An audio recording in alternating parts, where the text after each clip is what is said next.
Ayun, good day mga kapitbahay sa Alegre. Yun, akit muna ako sa bubong ngayon. Ah, Kukunin ko yung tsinelas ng anak ko. Ayan, inutusan ako.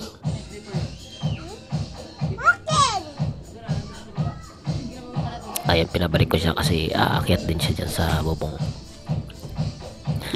At ayan, kukuha muna ako ng bunga ng ampalaya kasi dami ng bunga. At ipapamigay natin yan, no? Kasi ano na yan eh, magulang na yan. Bawasan muna natin yung bunga niyan.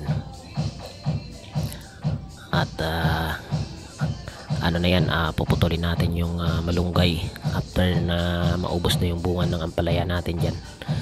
Kasi ano na, tag-ulan, yung dahon kasi niyan nalalaglag doon sa baba. So makalat. Patataasin na lang siguro natin ulit yan pagka tag-init na, kasi dyan din tayo kumukuha ng ating panggulay, no?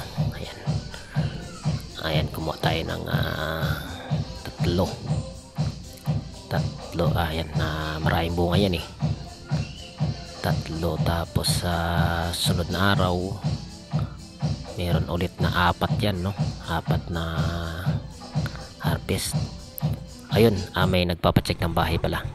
Ayun, napunta natin yung bahay sa Block 10 Lot 23. So ito yun, no, si Madam, napuntahan na rin natin to dati, no?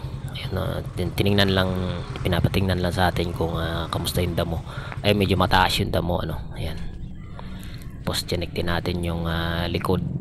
Ayan, merong puno ng papaya. Ayan, at pabunga na rin yan, no? Yun, dinaanan lang muna natin yan. At ayos naman ang unit. Ano na yan, no? Malinis na. Yung harap nga lang medyo mataas yung damo. Ayan, nililinisan naman ng kapitbahay yan eh. Ayan, bukas ang bintana. Ayan, dinaan lang natin yan, no? Kasi may bibili tayo ng ulam. Ayan, so ayan, bukas ang bintana sa taas. Ayan, siguro pag dalaw na lang ni Madam, isasara na yung bintana. Ayun, maraming salamat sa inyong panonood dito sa ating vlog sa Alegre.